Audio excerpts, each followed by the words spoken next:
J'ai honte d'avoir prononcé des phrases pareilles. Et même parfois d'avoir méprisé des garçons qui étaient gentils avec moi et dont je disais que voilà, qu'ils étaient nazes, quoi, qu'ils n'étaient pas intéressants. J'invite les femmes à prendre conscience de leur part de responsabilité. En tout cas, moi, je les ai prises, mes responsabilités. Dans le sens où j'ai bien conscience, oui, entre guillemets, de créer des monstres. Quand j'ai dit à des hommes, t'es trop gentil, tu m'ennuies, ça me fait chier.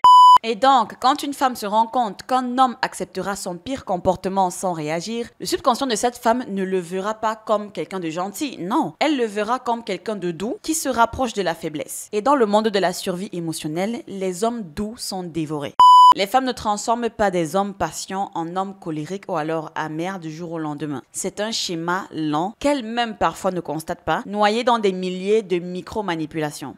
Et ce qui est tragique, c'est que ces hommes n'ont jamais voulu être en colère, ni être ce genre d'homme, vous voyez. C'était ces hommes qui essayaient de comprendre les humeurs de leurs partenaires. Et pendant un certain temps, ces hommes pensaient que c'était en fait un geste noble, qu'être infiniment patient leur vaudrait amour, respect et réciprocité. Mais ce qu'ils ont obtenu à la place, c'est du ressentiment, de la frustration. Et cela tout simplement parce que beaucoup de femmes ne respectent pas un homme qui tolère tout.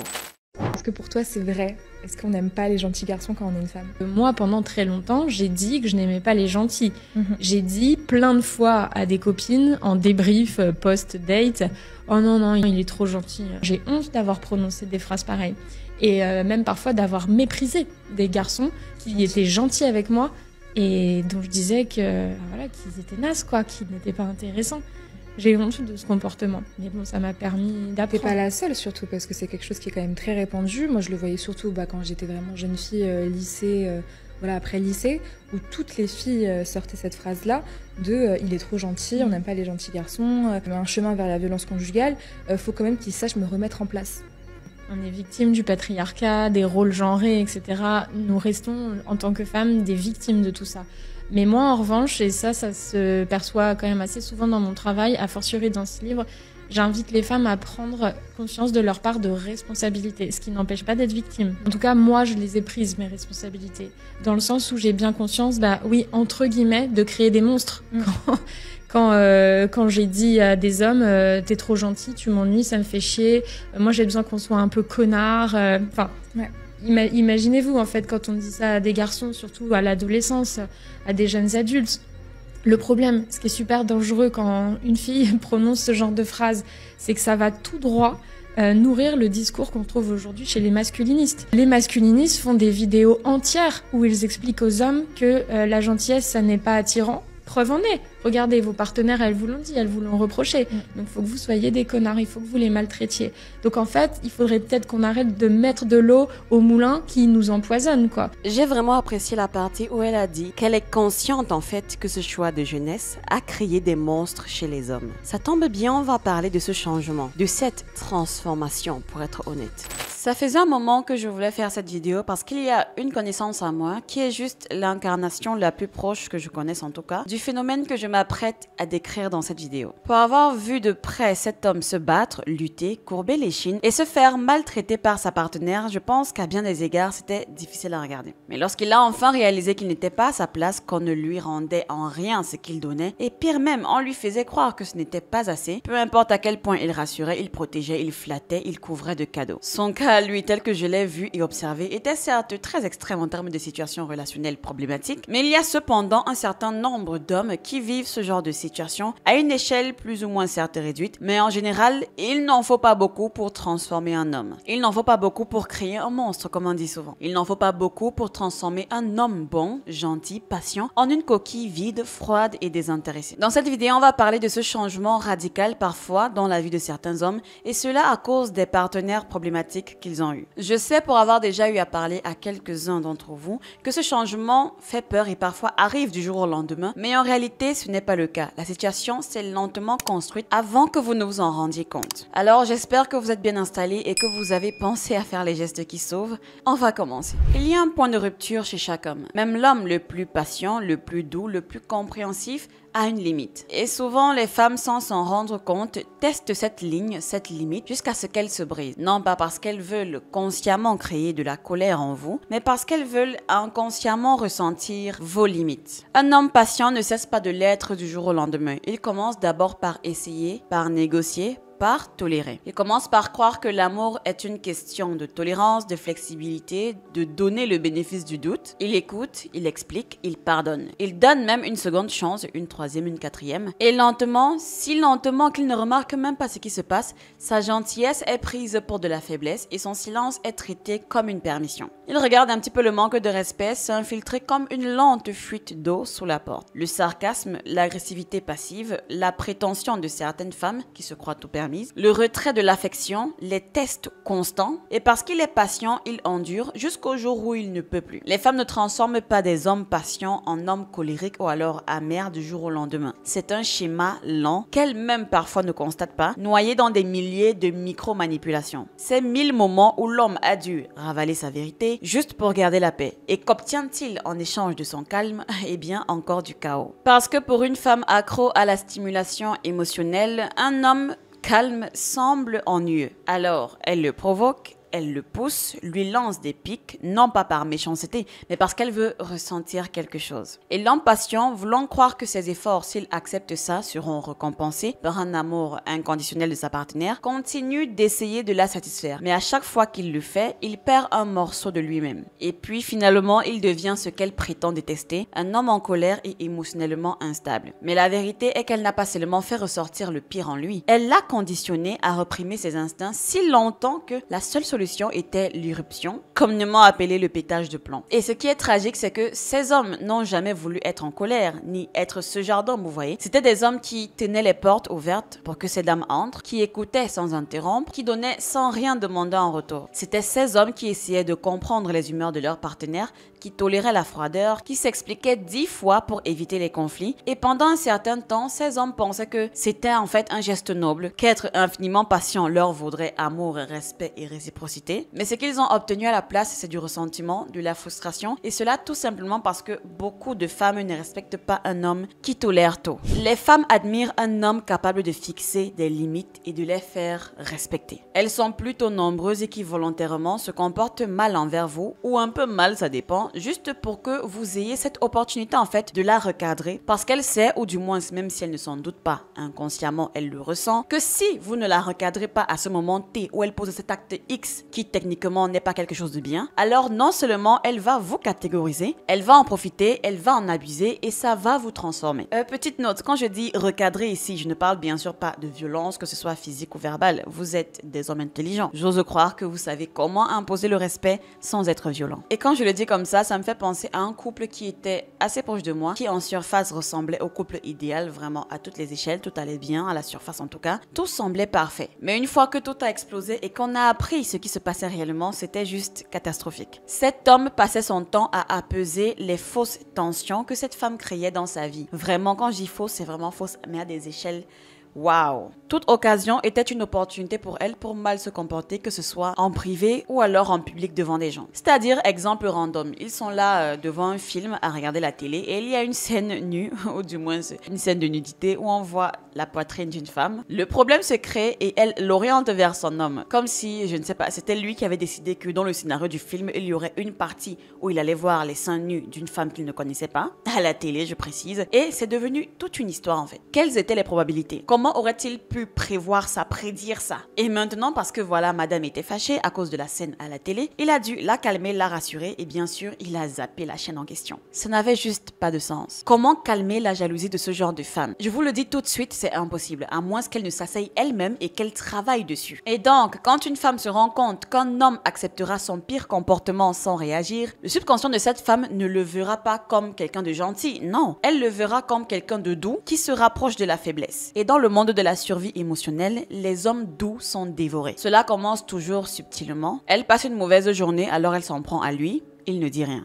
Elle commence à faire des blagues à ses dépens devant ses amis et il en rit. Elle commence à refuser son affection, à utiliser l'intimité comme une arme, à utiliser le silence comme moyen de contrôle et de pression. Et l'homme patient, lui, va supposer en fait qu'elle a juste besoin de temps. Et à chaque acte de manque de respect, elle observe jusqu'où en fait il va tolérer avant de riposter. Mais l'homme patient, lui, ne résiste pas. Il ne résiste pas parce qu'il est patient, parce qu'il veut être le gentil destrier, parce qu'il croit que supporter son chaos est le prix de son amour. Mais ce qu'il ne voit pas, c'est que cette dynamique les remodèle tous les deux. Elle, de son côté, perd perd le respect qu'elle a pour lui parce qu'il ne s'impose pas, il ne s'affirme pas. Et lui se perd lui-même. Ça me rappelle encore une autre connaissance masculine à moi qui a dû mettre fin à sa relation avec sa copine. Relation qui avait duré, si je ne me trompe pas, un peu plus de 3 ans. Parce que la fille lui manquait constamment de respect et utilisait en fait le sexe comme une arme. Et vu qu'il a été longtemps patient sans vraiment prendre des mesures pour bloquer le manque de respect, du coup, lorsqu'ils se sont séparés, qu'est-ce que cette dame, cette jeune femme a trouvé bon de faire? Eh bien, c'était de se remettre avec son ex toxique qui la frappait.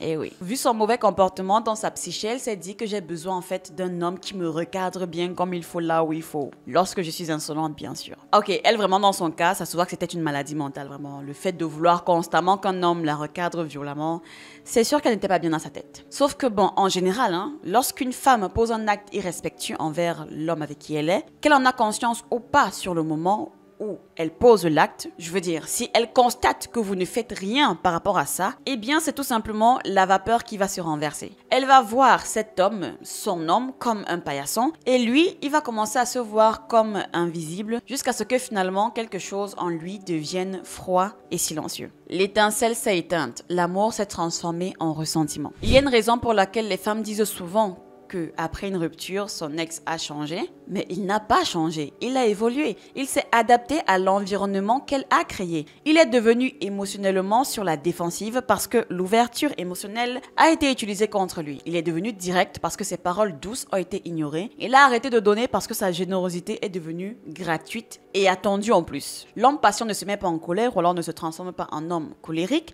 parce qu'il est instable. Il se met en colère parce que sa patience a été exploitée. Et donc, maintenant, il s'agit de retrouver sa dignité. Il s'agit de reconnaître qu'un homme qui sacrifie tout pour plaire à une femme finit par perdre la chose même qui a fait que cette femme l'aime en premier lieu, c'est-à-dire son noyau masculin, son essence masculine. Et désolé pour l'expression, mais les hommes ne tolèrent pas les bullshit. L'ironie amère est que de nombreuses femmes ne réalisent même pas le rôle qu'elles ont joué dans la transformation de cet homme. Elles voient le résultat qui est la colère, l'amertume, le retrait, la froideur, mais pas la provocation faite au départ. Elles se souviendront de ces accès de colère, mais oublient les mois, parfois même les années de manque de respect émotionnel qui l'ont précédé. Et quand il finit par craquer, quand il finit par élever la voix, par s'éloigner ou par cesser de s'en soucier, elle joue la victime. Elle dit à ses amis, mais non, il a changé, il était si gentil. Et certaines d'entre elles y croient franchement parce que dans son esprit, la rage de cet homme est apparue de nulle part.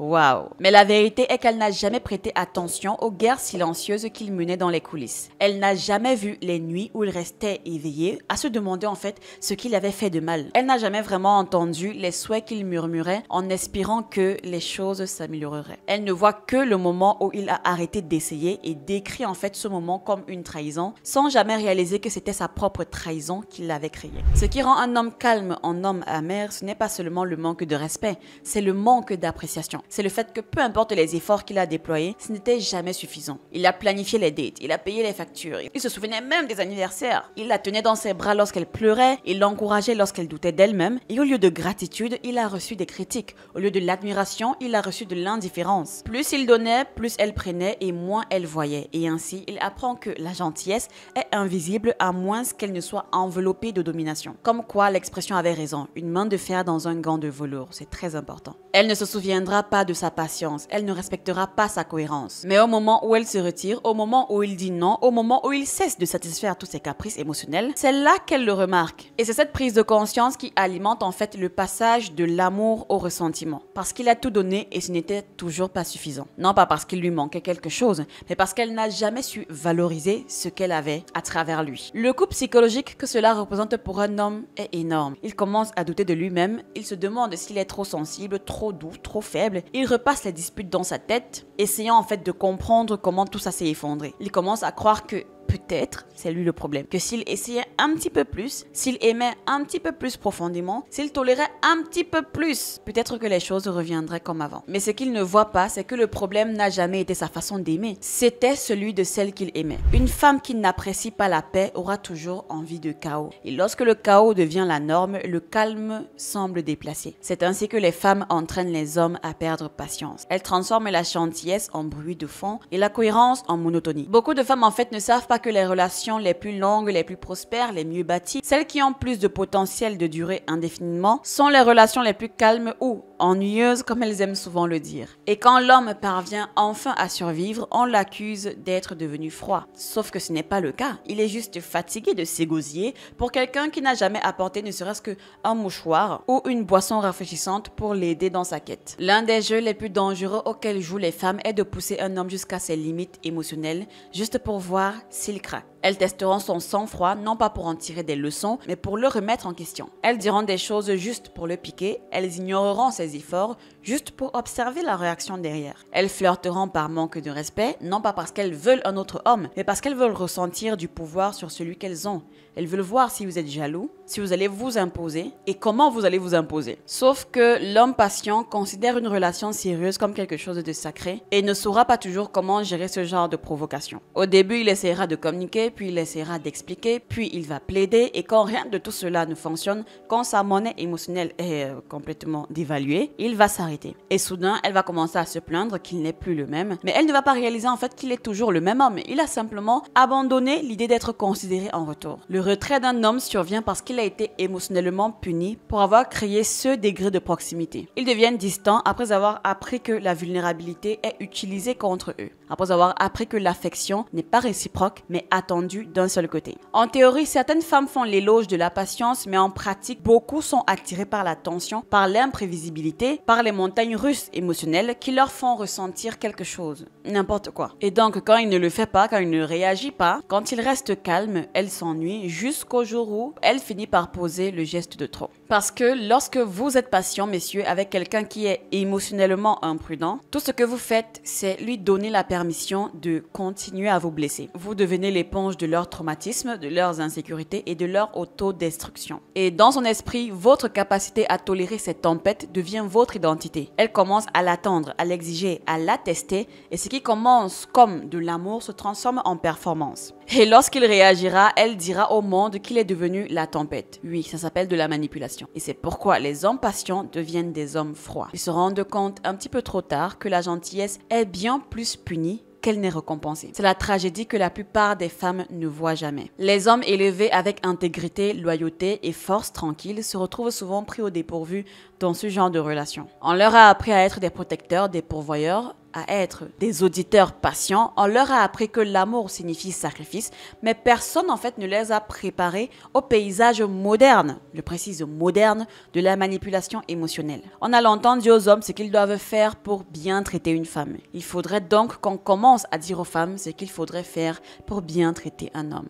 Il est vrai que nombreuses d'entre elles brandissent souvent la pancarte du taux de violence, du taux d'infidélité, du taux de tout ce qui est négatif en fait, enregistré par le sexe masculin, comme étant une preuve de la négativité masculine. Sauf que ce n'est pas la réalité. Il y a plus d'hommes qui essaient de se conformer aux règles de la société qu'il y a d'hommes qui sont hors la loi et abusifs envers les femmes. Il y a une différence entre un jeune homme qui a la jeunesse et l'immaturité qui parlent en lui, qui est maladroit et impulsif envers les femmes, et un homme foncièrement mauvais qui a décidé en fait de faire vivre une misère aux femmes de son entourage. Il faudrait qu'on apprenne aussi aux femmes à se conformer à certaines règles pour qu'il n'y ait plus cette sensation de sens unique en fait dans les relations. Je pense que c'est plus intéressant de voir les choses comme ça. Dites-moi ce que vous en avez pensé dans les commentaires et on se dit à bientôt dans une prochaine vidéo.